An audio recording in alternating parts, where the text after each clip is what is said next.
All right. Hi, class. Hi, Foundations 1. So we are doing Unit 2. We're on week 2. It's our Spirit Week, so that's why I'm wearing my hat from Monday, and I'm wearing Mismatch from today. The only thing I don't have is an emoji, which is fine. So, um, like my Schoology said, we start Wednesday, so hopefully you guys are watching this video Wednesday, Thursday. Here are 3 examples of what you'll be doing. So we're studying the human body, and we are going to create a pattern on it. This is somewhat tracing paper, so if you can't find tracing paper, maybe even wax paper will work. So if I open my cupboard, I have something called wax paper or parchment paper. That will work too. That will give you that semi-transparent look to your pieces. Here's another one. So you can buy wax paper as well. So if you are going to use the two of them, use it with marker and not pencil. I mean, you can always pencil it first, marker on top, but marker works best. So here's an example of a runner, body in motion. That's what I'm having you do. And he's dotted with some patterns on his shorts. This one is Jackie Chan. I'm sure some of you guys have heard of Jackie Chan. He does some really cool movies. And here he is doing some kind of karate kick. They even placed a design on the back.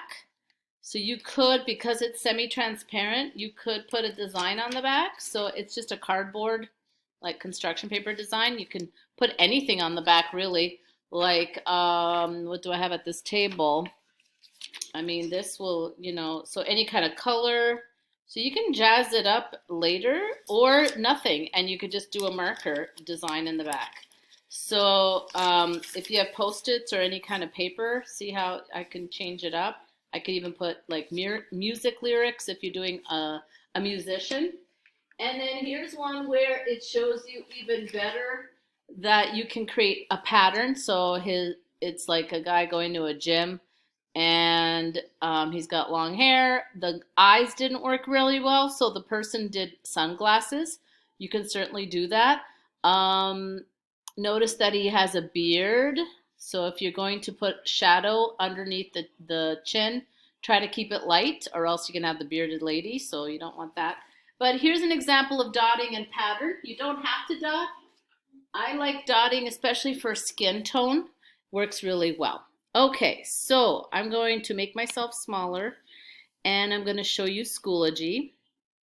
So here is Foundations 1 Schoology. You go to the red folder, you click on it, and I've given you a lot of examples here. So photo examples, there's a PowerPoint that I'm going to go through with you, and then there's a worksheet.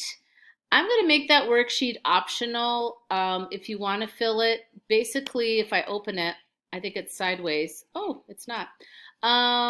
So we are 7 heads tall. So if I was to draw a person, I would do like a thumb right there, like the size of your thumb, an egg-shaped head, and then where the belly button is, that's where you would do the cylinder body, and then the hip area, and then legs come down, right? So this could, you could practice this if that helps you with shape proportion. So let me go back to my design here. Okay, so let's talk about the PowerPoint. I have the PowerPoint actually right here. So the PowerPoint is figures in space. Whoop, let's go back. All right, so Edvard Munch, Pablo Picasso, Michelangelo, they are all well known for their body forms. So if you ever took a figure class in college, you will be learning the skeletal structure, how the muscles work, especially around the neck area. People tend to not do understand the neck muscles very well. So if you understand that, then you'll draw it better as well. So understanding musculature, understanding the skeletal structure. We're not going to do that. I'm not going to make it that complicated, but it can be. So I'm just wanting to explain to you that it can be. Michelangelo, he's known for his statuesque figures because he loved to sculpt. That was his passion. So he was a painter, but he was really more of a sculptor. Um, so even today, people will go to Italy and sketch out the people that he has on the ceiling. Edvard Munch. So Edvard Munch, this is kind of like the sign of the times here. This is a painting called The Scream, and The Scream is based on the turn of the century anxiety that people were feeling. 1898, 2 years from 1900, people believed that 1900 was going to be the end of the world. People were anxious. They thought 1900, that's it, there's no more. And so here you have this person feeling anxious. The bridge is going off into a one-point perspective, and you see two figures on the bridge. And these are two casual walkers. It would be like in my case with the Y2K scare, or even this scare. I feel like I'm good. We will just follow what the government wants us to do in terms of staying home, and we'll be okay. So here, Edvard Munch, he was a very nervous man. This is a self-portrait of him. He painted things that made him feel. So jealousy, he did a lot of paintings about jealousy, paintings about his anxiety. So here you see the raging sky, you see the water upheaving into the sky. So even the environment around the person is feeling anxious. And then I took some, like this skateboarder here. So, I mean, there are some art that mimics Edvard Munch. So I just kind of did a little play on that.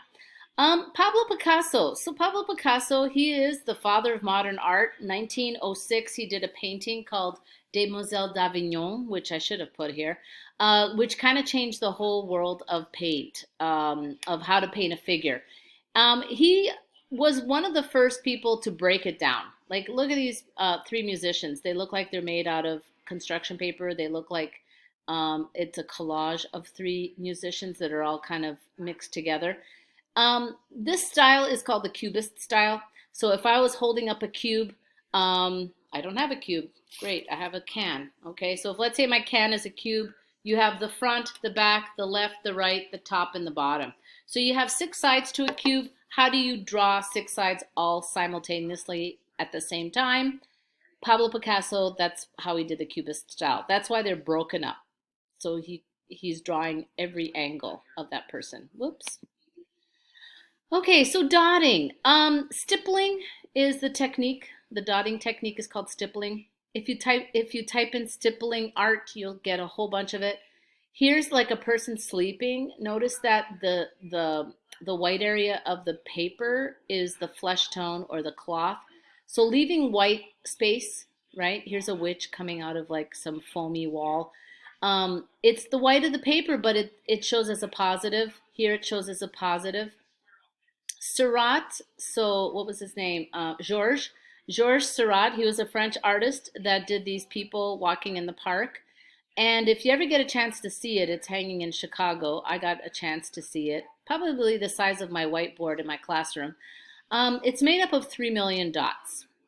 So it took him 5 years to do. And it just goes to show you that pixely things, when you step back, you see the complete picture. When you get up close, it's pixely again. Just like these cats here, right? So there's 2 cats here. If you want to add a splash of color to your human that you're going to do, remember I showed you examples up here, add the color later. So these cats were done with black marker, and then the pink nose and the pink ears, that's added later. So if you're doing a soccer player and he's wearing a red shirt, dot the shirt or make the pattern on the shirt, add the color last. Okay, moving on. Okay, so I'm showing you 3 cylinders because our torso is a cylinder. The top of my arm is a cylinder. The bottom of my arm is a cylinder. So if light is coming from the right, your shadow's on the left. If light is coming from the left, your shadow's on the right. Try not to make light coming from the middle. It looks odd, so don't do that. So light source, how light bounces off things, there's reflected light and then there's refracted light. That's if a light bounced off this table and then up to the object. So refraction and reflection. Shading a leg. So the reason why I have this, shading a leg is very similar to shading an arm. See how they're very similar, cylinders and spheres. Whoops. So again, if light source is coming from the left, then all your shadows should be on the right. So that's how you shade. So what I tell you, if you want to dot, is shade the two legs first. Make one leg similar to the other leg. Don't follow the picture too closely or else it's going to look like mismatched legs, like my mismatched outfit today. Anyway, once you do the legs, then the arms are the same. So that's kind of what I'm saying here. If you don't dot enough, then it looks ghostly. It looks incomplete. If you dot closer with the shadows, so the closer together, the darker, it will look bolder and more complete. So the 4 dotting steps. First, where's your light source? Use a value scale. Overlap areas, for example, a shirt over the shorts, that would cause a shadow. A skirt over a leg, that casts a shadow. Gosh, can't talk today. Socks that are in a shoe, that would cast a shadow. So anytime that there's a shadow casted, you add more dots to it. Okay? I think that's the last one. Yes, it is. Okay, so let me shrink that. Did I show you this one? I don't think I did. So there is a sheet called Unit 1 Photos Suitable for Bodies in Action. And you can ignore the page 1, but it's just showing you like color scheme. So if you're going to use different shades of red, of course, that becomes also shades of pink. It's called monochromatic. You can do a spectrum. So here's a gentleman, he's running. Notice that one kneecap is overlapping the other kneecap. He's gonna look like he has a mermaid body. So be careful with stuff like that when things overlap each other. This is a better one. But again, dark shirt, dark guitar, dark pants. So one of these you're gonna have to lighten up. So think about that. Here's Baby Yoda walking. Sure, he's kind of human, kind of part of this assignment. So you can create a pattern on his robe. So his robe is kind of simple. So you can create a pattern. He could be all dotted because he's green. Maybe you dot with a green marker or a green colored pencil. Okay. Iron Man, people ask me a lot about superheroes. Iron Man, that works. But again, keep it simple. There's a lot of intricate design, a lot of line work. So just keep it simple. Okay. He's not walking, but I guess there's a lot of wrinkle going on here. So anything that has wrinkles, you can then create a more interesting pattern. Notice his very stark shadow on the wall, right? Even that could be a pattern. I mean, you can make that striped, you can make that checkerboard. So in the real world, shadows wouldn't be patterned, but in your art world, it can be. Here's someone's little cousin or sister, so you could do a family member. Okay. These people in the background are kind of uninteresting. So again, don't follow the picture completely. Change it up. He could be walking a red carpet. He could be walking across a bridge like the Edvard Munch painting. So a lot of different things you could do with the background. Okay. All right. What else did I want to say? Did I cover it all? Wow, I covered it all. There is another sheet. Oh, let me just show you that. If I have it. I'm on Foundations 1. Okay. So you go to Foundations 1, you go to the blue or the red folder. There it is. Examples of the body, practice, PowerPoint. Here it is. Copy of patterns. So you can look at your internet and see as much as you want. I have about 15 seconds to show you this. So here are different patterns if this opens up, or else I'm running out of time.